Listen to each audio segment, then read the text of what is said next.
The Newsday continues here on One News Now. I'm Riza Diaz. Baguio City continues to open its doors for fully vaccinated tourists without requiring swab testing. We have Laila Pangilinan. She's joining us live from Baguio City for more details. Laila, can you give us the latest, please?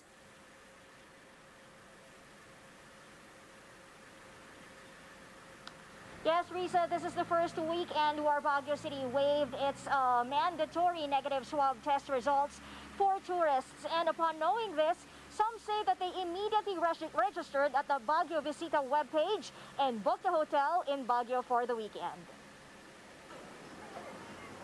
Tourists said that the money which should have been allotted for an antigen or RT-PCR test can be used for other travel expenses. However, some who only have one dose of vaccine still underwent testing, but they are looking forward to going back to Baguio again once they get fully vaccinated. Several tourists who brought their kids with them also welcome Baguio City's decision, especially as the IATF eased restrictions for children outdoors. Children are not required to undergo swab testing upon entry in the City of Pines. Riza, fully vaccinated tourists are still required to register at the Baguio Visita webpage a day before their travel up to the City of Pines. And they should be able to obtain a QTP or a QR-coded tourist pass so that they may enter the city. No QTP, no entry to Baguio. And that's the latest here, Riza. Back to you. Thank you for that update. That's Laila Pangilinan reporting to us live from Baguio City. Now, as the world slowly opens up and countries like the Philippines start to ease restrictions, the World Health Organization warns countries to be vigilant in easing up COVID-19 restrictions, saying the virus is continually evolving. Let's listen in. All regions of WHO have increasing cases in this last week. This is not a flat curve. This is an increasing curve. Making assumptions that transmission will not increase because we're opening up because of vaccine is a false assumption. Transmission will increase when you open up because, number one, we don't have vaccines in everybody, and number two, the vaccine coverage rates are lower, and we're not still sure to what extent vaccination protects against the ability to be infected. This means with increased transmission in the community, we then put our most vulnerable at risk again. It's about preventing being exposed to the virus and preventing you exposing others to the virus. Look around in your community. Know the local numbers. If the virus is present in your community and transmitting, and you're a vulnerable person and you're not vaccinated, then you are potentially going to be exposed. So the idea that everyone is protected and it's kumbaya and everything goes back to normal, I think right now is a very dangerous assumption anywhere in the world. We would ask governments to be really careful at this moment, not to lose the gains you've made, to open up very carefully. This virus is evolving, this virus is changing, and we need to be very, very careful at this moment so that the gains that have been hard won by the behaviours and action of our population are sustained. Individual behaviour and government support to that behaviour extremely important, and I would urge extreme caution in the complete lifting of public health and social measures at this time because there are consequences for that. The Octa Research Group also warns the alpha and beta variants of COVID-19 are transmissible to children. Octa Research member Guido David said that the more infectious variants from UK and South Africa can be contracted by kids.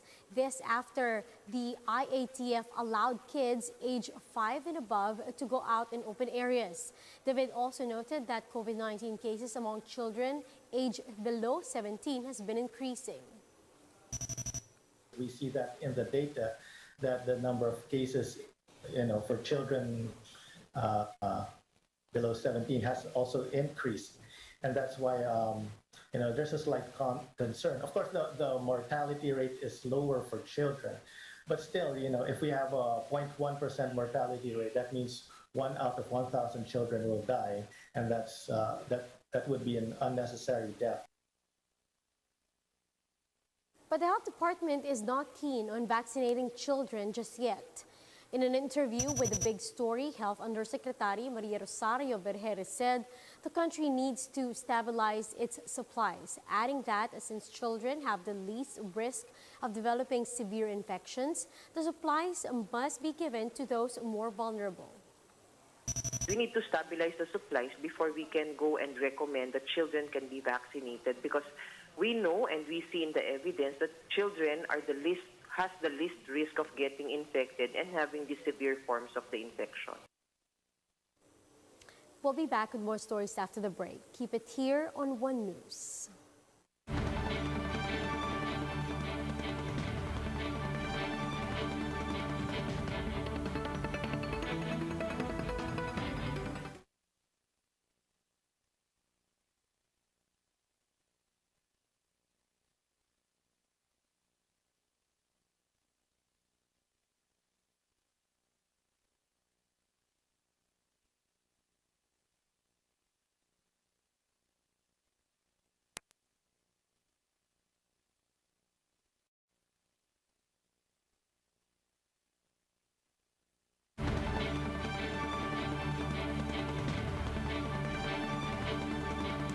You're still watching One News Now. I'm Riza Diaz.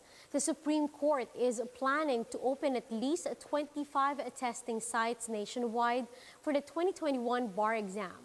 According to Supreme Court Senior Associate Justice Marvic Leonen, there are 16 educational institutions that have already agreed to have their facilities used as testing centers. He added that they are also tapping more large schools nationwide to accommodate more bar examinees amid COVID-19 pandemic.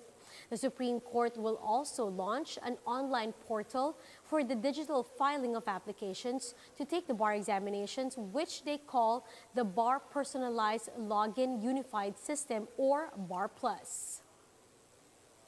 Quezon City has established 93 kilometers of bike lanes along its thoroughfares. With this, a Bike for Livelihood has chosen QC for its third stop. Gretchen Ho with the story.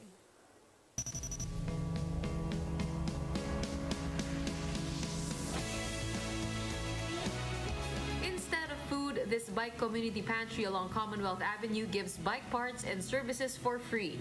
Quezon City riders formed the group Bikers United Movement to deliver an important mission: protect bikers on the road. Nakita namin yung need to protect the bikers on the road, especially yung mga newbies. Talagang namimigay na kami ng vests, ng helmet, tapos namimigay rin kami ng free bike parts.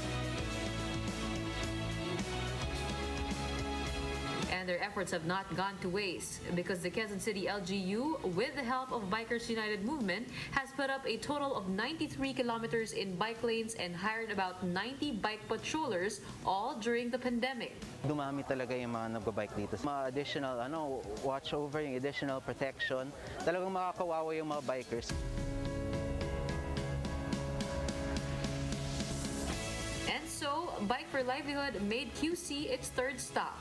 Team Women in Action and the MVP Group Foundations donated 60 bicycles, helmets, and vests, along with 15 smartphones and 15 pocket Wi-Fis. Maynilad will also be installing water fountains for cyclists in designated areas. Bikers United Movement also gave a bike safety seminar for our new cyclists, while Smart Communications taught recipients how to maximize their gadgets for livelihood. 5G ready yung mga phones na binibigay namin para dun sa mga negosyante natin na gusto mag-e-commerce. We're helping them with these connectivity tools. Jeriel Bislig, a 26-year-old criminology student, will use the new bike as he sells taho. Magagamit ko po yung bike pag pinalagyan ko ng sidecar, kasi hirap na rin po sa pagbubuhat. Cellphone po, magagamit ko po yun para sa pag-aaral ko. For community health worker Christina Kapinig, having a bike will help her save up. Magkano ang pamasahe?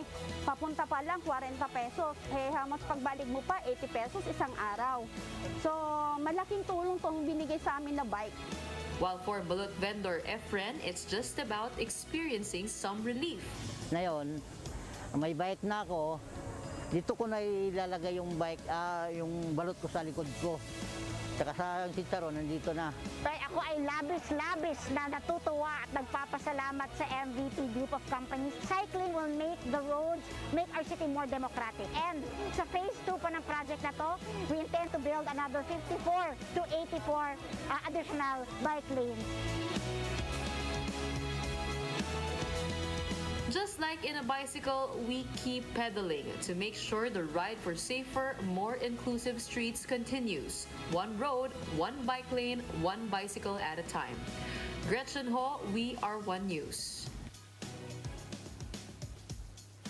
And those are the top stories of the hour. Join us later at 1 in the afternoon as we continue to monitor today's biggest stories. You can also catch One News on Signal Play app.